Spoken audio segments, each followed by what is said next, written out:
Governor Sisolak, Senator Rose, and Representative Titus, and my good friend, Congressman, well, actually, he's a great friend, but we also have Congressman Lee and Congressman Horsford, and thank you for the passport into the district.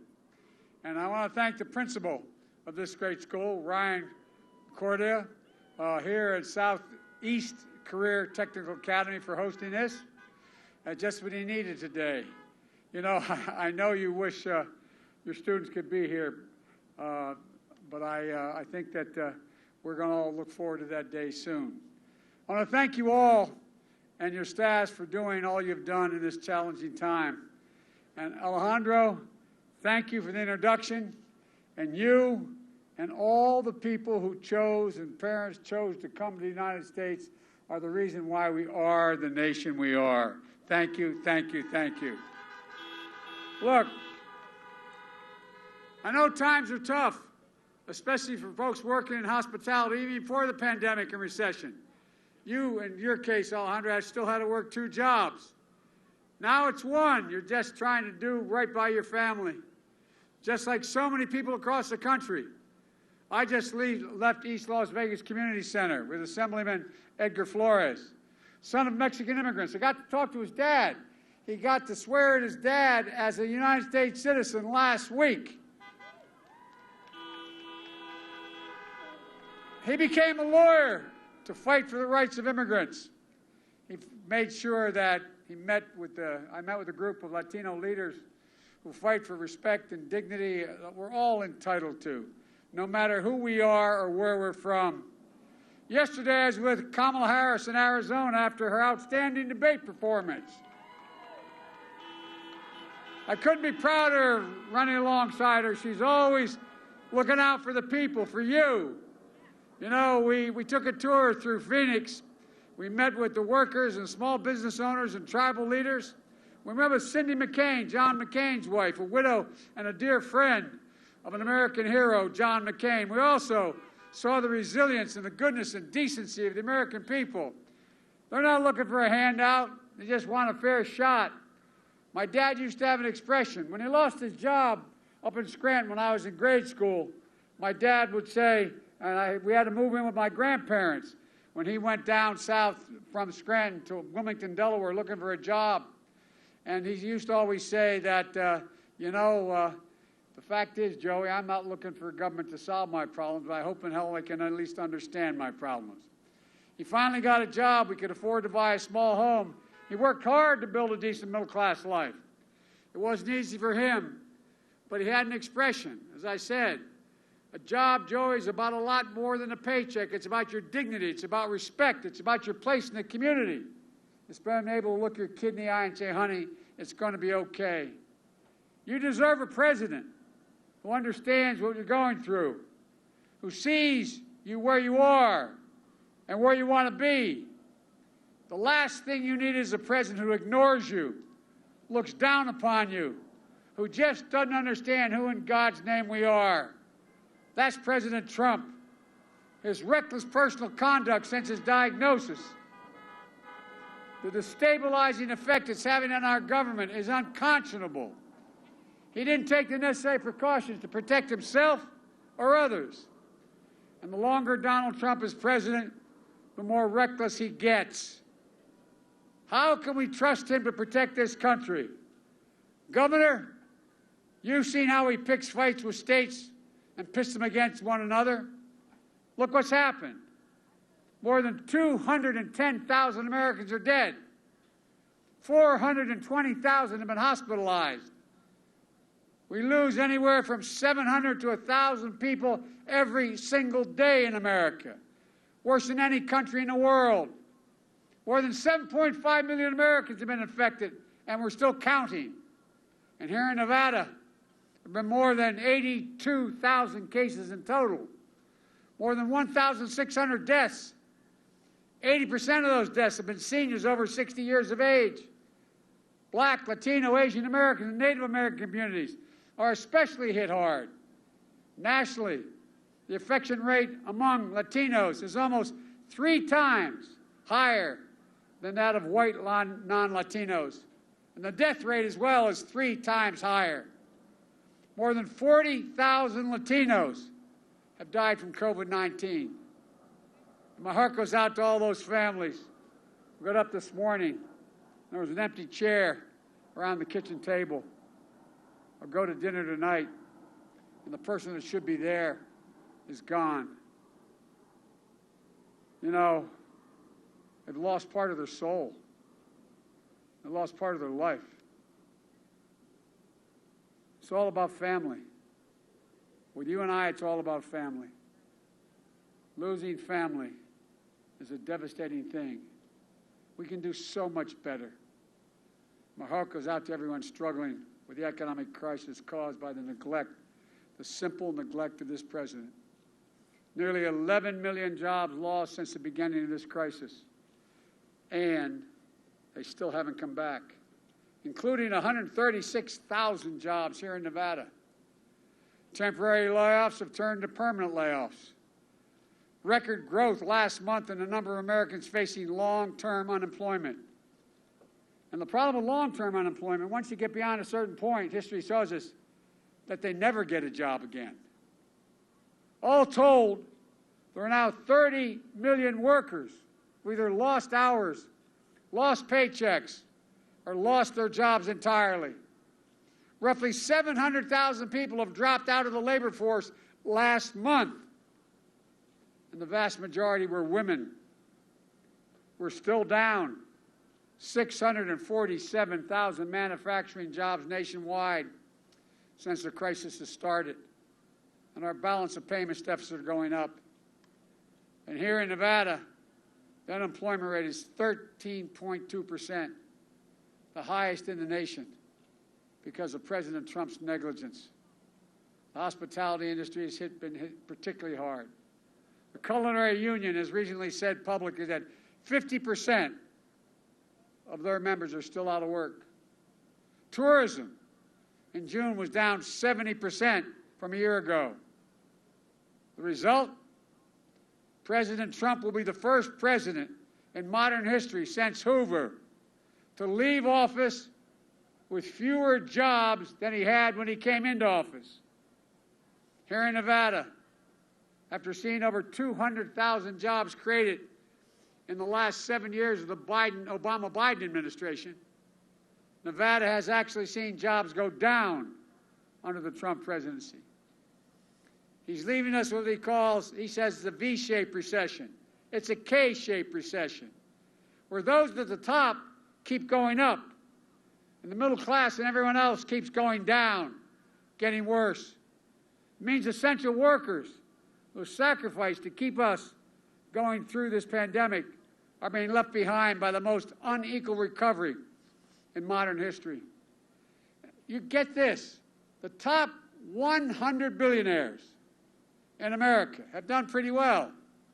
Just in the pandemic, the top 100 billionaires have made an additional $300 billion. Top 100. But you get the bottom half of that K, and it's a downward slide. You'll have to figure out how you're going to pay your bills, put food on the table.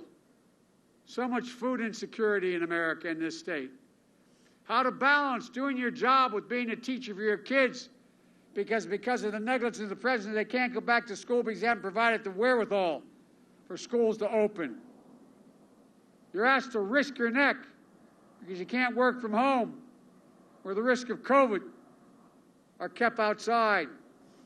That's because you're a police officer, a firefighter, a nurse, or you work on an assembly line, in customer service or a checkout counter, or here in Vegas in hospitality, if you're a housekeeper, a casino worker, the ones who built this very stage. Governor Sisolak, your members of Congress are doing everything they possibly can to help turn things around. Governor, you've been focused and responsible. You followed science and put public health and safety first. You've made tough calls that save lives, working around the clock so we can reopen schools and the economy safely. Your members of Congress have done the same. And the House, passed what they call the HEROES Act months ago. Would have provided billions of dollars to help states keep first responders on the job. The safety measures needed, the PPP needed to open our schools and businesses. But Donald Trump and Mitch McConnell, the Republican leader, did nothing to move the legislation. Nothing in June, nothing in July, nothing in August, nothing in September. Things getting worse and worse and worse. And as people struggled and suffered, what did they focus on? If this wasn't so serious, you think I'm making it up. What they focused on is more tax cuts for the wealthy. Not a joke. Their proposal is another $30 billion tax cut for millionaires and billionaires. Cuts in funding. Cutting the means by which we fund the Social Security system. Leading the actuary of Social Security to say if they do it, by 2023, mid-2023, there'll be no money for Social Security. And a relentless effort to eliminate, as Alejandro said, the Affordable Care Act, which provides health care coverage for 22 million people. Over 100 million with pre-existing conditions. This is going on at the same time. He's already cost 10 million people their health insurance because their companies have gone bankrupt. It's unconscionable. Instead of focusing on our needs, your needs, he's trying to take your health care away. He's literally before the Supreme Court as I speak to strike down the entire Affordable Care Act. Take away that health care for 20 million Americans. That's 282,000 Nevadans. Take away federal protections for pre-existing conditions. 1.2 million Nevadans. And complications from COVID, like lung scarring and heart damage, could well become the next pre-existing condition. Striking down the Affordable Care Act would toss out the rule that allows our children to be covered on their parents' insurance policy till age 26. Take us backward when insurance companies could charge a woman more for health care than a man for the same procedure, just because she's a woman. Take away Medicare benefits for seniors.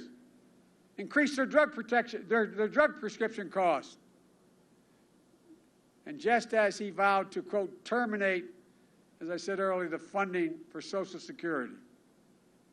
The idea that in just a few years could put at risk 410,000 Nevadas who rely on a dignified retirement because of Social Security. And all this, during all this, not once did President Trump call a high-level meeting of Democrats and Republicans to the White House to resolve these issues. I've served with a lot of presidents. Never, no matter good or bad you thought they were, did they fail to try to bring the parties together in the White House to reach a settlement. You know why? He spent so much time hiding in the bunker in the White House or on the bunker of his golf course playing hundreds of rounds of golf. And then this Tuesday, what did he do? He said, end of discussions. He wasn't even started them. No more negotiations. No more negotiations. And now today he says, well, I'm back. One thing for sure, Donald Trump shows no urgency to deliver hardworking Americans like the family I grew up in, like all of you, what they need now desperately. For exactly 2 months since the emergency small business program the year Congress people voted for has closed down. 2 months of small business owners in Nevada and across the country waiting and hoping for just a little extra help to be able to stay open. Now we have more than 400,000 small businesses have been permanently closed. By the way, the largest employers in America are small businesses. Millions more are struggling to hang on. How many more will go under? How many more dreams will be extinguished because of the selfishness of this president and the Republican leaders in Congress? Make no mistake, if you're out of work, if your business is closed, if you're child's school is shut down, if you're facing eviction, as millions are, over 20 million Americans worry about whether they're going to be able to pay their mortgage next month. None of that seems to matter to Donald Trump. You're a firefighter, police officer, who depends on state and local budgets. He's turned his back on you as well, because they've got to balance their budgets. They're being laid off all over America. When Barack and I were elected, we inherited the worst recession, short of the Great Depression in history. He put me in charge of what was called the Recovery Act. $800 billion we passed and needed to get out into the economy within 18 months to prevent a depression. We did it with less than 0.2% of waste or fraud. And I was able to see to it that the states, in order to keep moving, keep teachers, firefighters, first responders, all employed, I was able to get $140 billion in aid out to the states. Right here in Clark County, I was able to bring $1.2 billion to keep your economy going. We have that ability now. The House has already passed a similar piece of legislation. And we started the longest sustained recovery in American history. But you know what Mitch McConnell said about helping the states? I'm not making this up. He said, let them go bankrupt. Let them go bankrupt. What in the hell is he talking about? Folks, we're so much better than this. We can turn this crisis into progress. We can contain this virus and fully reopen our economy. We make up 4% of the world's population. And we have 20% of the world's deaths. If we just follow the science, expand testing and tracing, social distancing, washing our hands, implementing nationwide mask mandates. Don't politicize the race for a vaccine, Mr. President. Just have a plan for a safe and equitable distribution. On the economy, bring the Congress back together to pass real relief to help people who've lost their unemployment checks as well. And then implement a comprehensive agenda that I have laid out to make bold investments so we can build back better. You know, he keeps talking about the Republicans, some Republicans a lot of them are acknowledging and supporting me, but a lot of them also are talking about, well, Biden's going to spend all this money. Well, guess what? The independent analysis put out by Moody's on a Wall Street firm did a detailed analysis of my recovery plan and the president's. And here's what they said. It's off of Wall Street, that my plan will create 18.6 million jobs in 4 years, 7 million more jobs than the president's plan, and $1 trillion more in economic growth than the president's plan. Democrats know how to get things done. Here's how my plan works. It's not going to raise a penny in tax for anyone making less than $400,000 a year. Not a penny. And how am I going to pay for all this? I'm going to ask the big corporations and the wealthy to start paying their fair share. You realize that the Fortune 500 companies, 92 of them making billions of dollars, don't pay a single penny in taxes. It's wrong. Donald Trump paying $720 in taxes? Come on. The money we raise by eliminating the $1.3 trillion of his $2 trillion tax cut that affects the super wealthy and corporations. We're going to invest in working people. We're going to grow the middle class to make sure everyone's included on the deal. The kinds of investment that will stimulate the economy, including industries like tourism and hospitality, to get back to full employment fast and help build back better than before. It means, the analysis shows, creating millions of good-paying union jobs.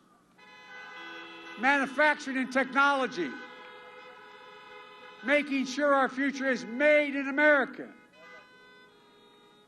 The President and the White House gives out $600 billion in contracts per year. Well, guess what? When I'm president, it's going to go to no outfit that doesn't make it in America, the whole thing, and sell it in America.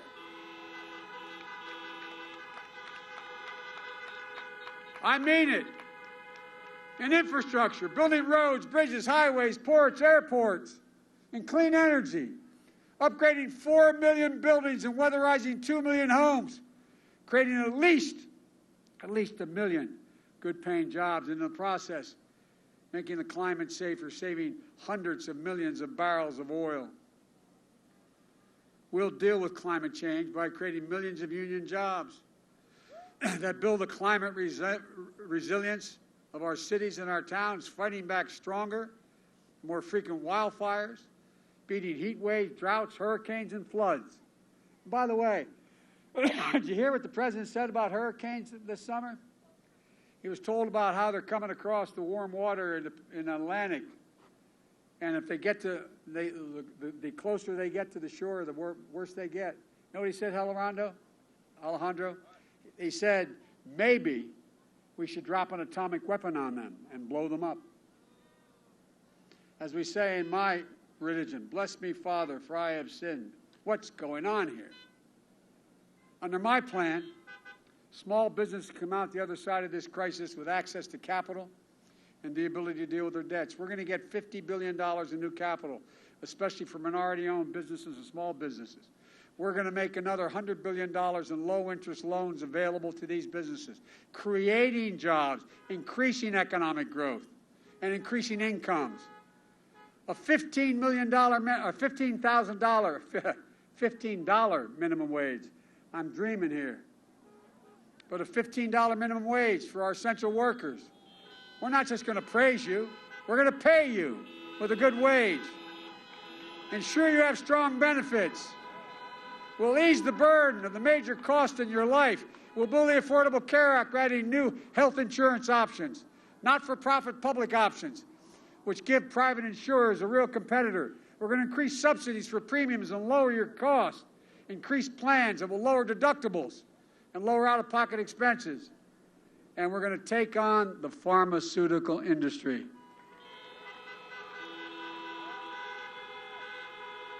With a plan that will slash cost of prescription drugs by 50%. The reason I'm not going into more detail, you've been out here a long time, let's give me one example. If, in fact, Medicare is able to negotiate for all the drugs they buy and say you're not going to be able to sell them to them unless you pay the price we're suggesting, that would drop by 60% the cost of drugs.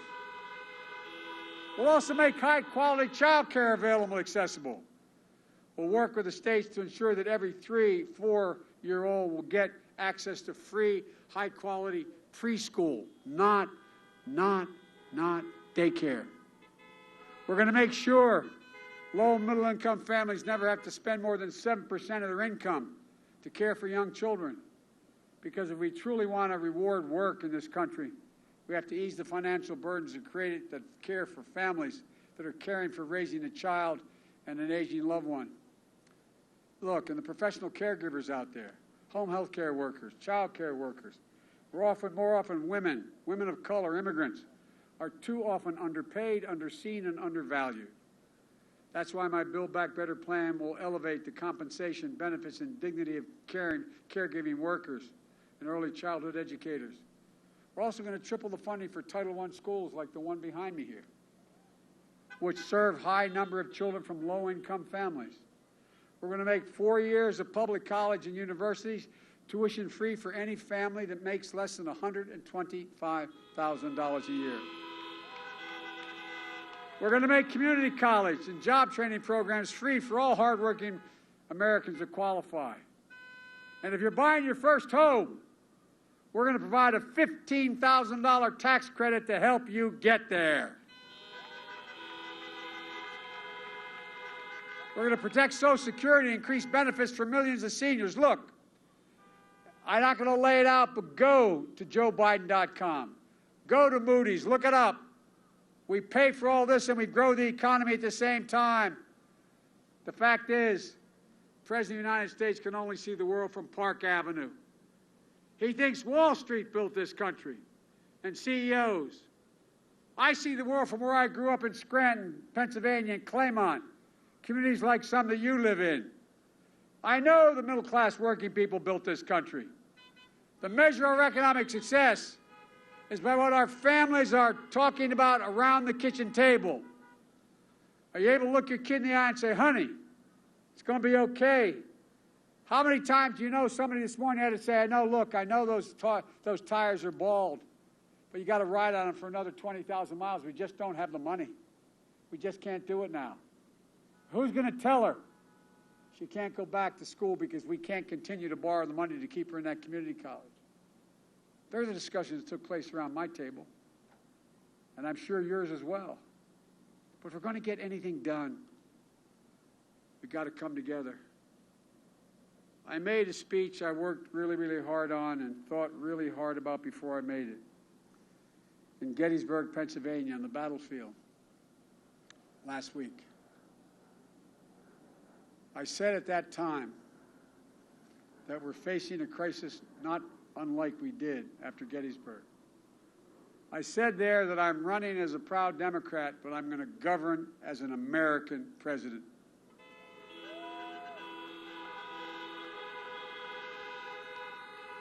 I'm going to work as hard for those who don't support me as those who do. Because after all this country has been through, after all that America has accomplished, after all the years we've stood as a beacon of light to the world, we cannot be that here and now in 2020, we allow the government of the people, by the people, and for the people, to perish from this earth. Folks, we have it in our hands, and I mean this in the bottom of our heart, we have in our hands the ultimate power. What's the ultimate power in a democracy? The power to vote. Here in Nevada, the best thing you can do is vote early and return your ballot quickly. Ballots here in Clark County were mailed 2 days ago on Wednesday. You can return your ballot by mail. You can drop it off at a drop box or vote in person during the early vote or on Election Day. But just make a plan. Seriously, go to iwillvote.com/NV. Make a plan. Don't risk any delays. Return that mail-in ballot as soon as you can. Make sure your voice is heard. We can be better than what we've seen. We can be what we are at our best, the United States of America. I'm confident we can bring Democrats and Republicans together again with him gone. Folks, conclude by saying there has never, ever, ever been anything the United States is unable to accomplish when we've done it together. Never, never, never. So, folks, let's stand up and vote and take back this country now.